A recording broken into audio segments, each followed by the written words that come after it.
Hey everyone, it's Clint. Welcome to Sweetcast. I wanted to actually talk about some script writing tips. And in many books, many a graphic novel, you'll actually have a script or a first draft of a script in this case in the back. This is, I think, just for a single issue. Um, Here is the issue, or here's the book rather itself, the story arc. Can I do this? There we go. It's volume 4, Zero City, Secret City. This is Scott Snyder with Greg Capullo on Batman. And I'll be honest, this is when I kind of stopped caring so much. I did buy a few after this. Anyway, my son's been reading them and he's really been enjoying Batman.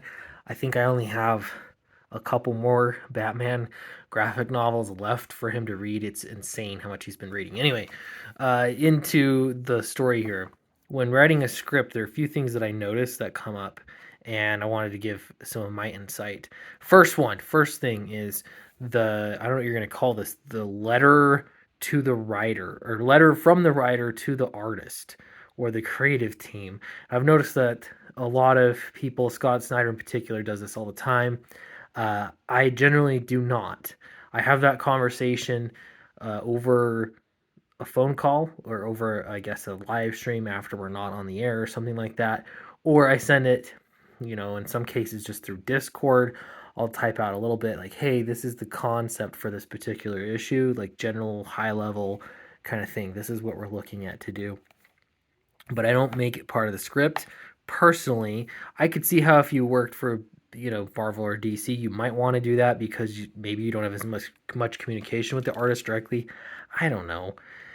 He likes to do that. I don't think this is that important, but it could be. I mean, if your script's in place.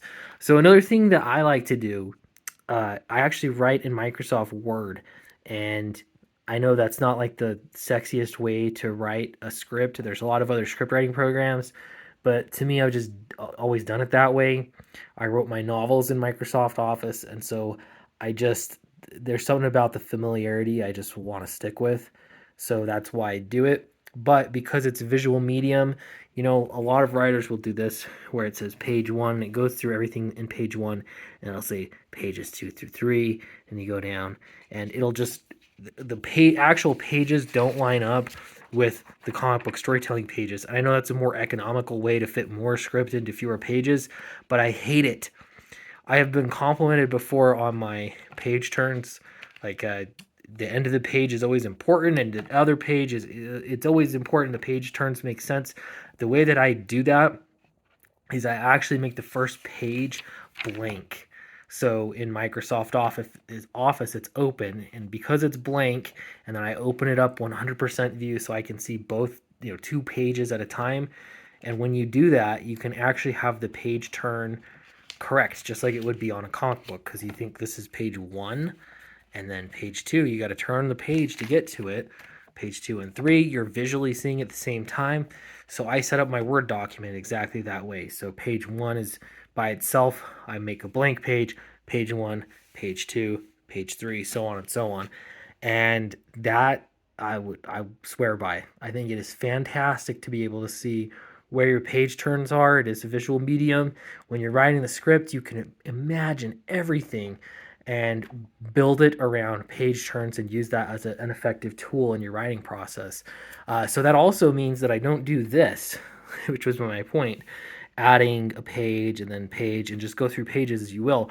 My final script is the exact number of pages that the comic book will be in page wise. Even if I have blank space in some cases, or if I really try, if I have a lot of writing, like description and stuff, that'll go over into 2 pages. I try to figure out how I can cut it out, make it leaner to make sure it fits in one page.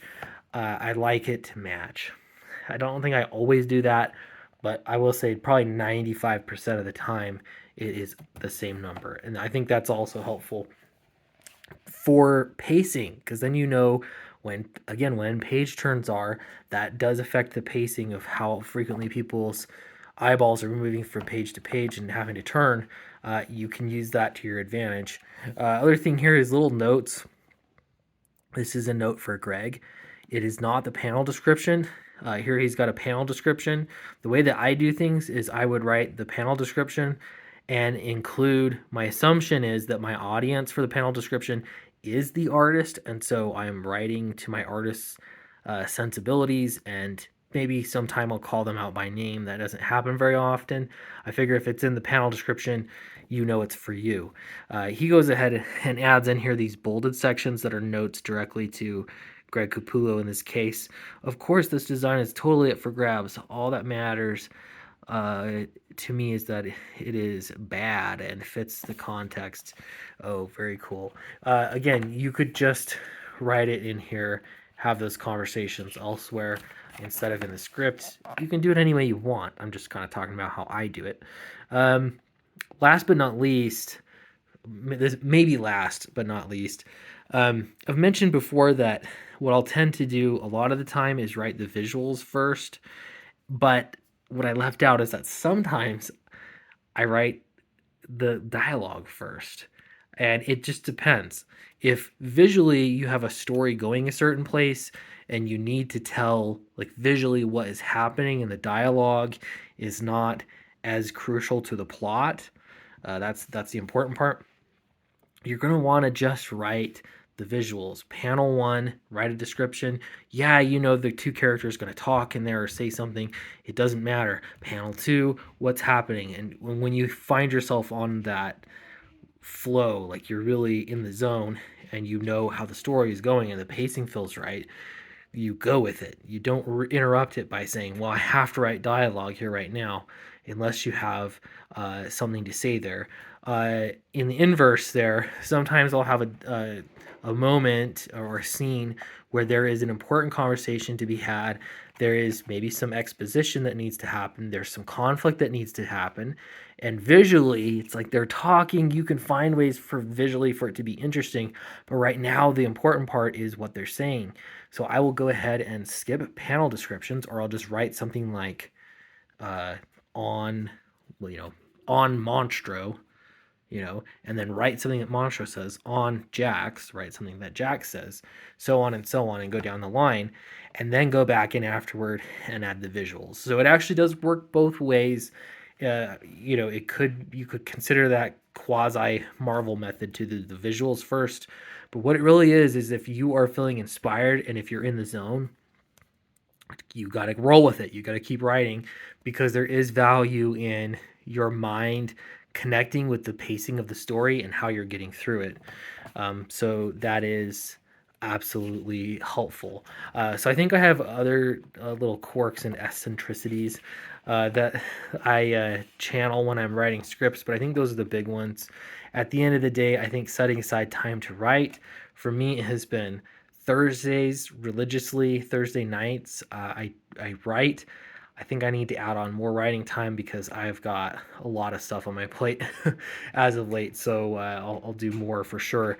But that is definitely important. If you want to improve at writing, you got to set aside time to write, not promote, not do art, not read Twitter, whatever it is, or catch up on live streams. None of that. You got to write. You cannot do that when you're distracted.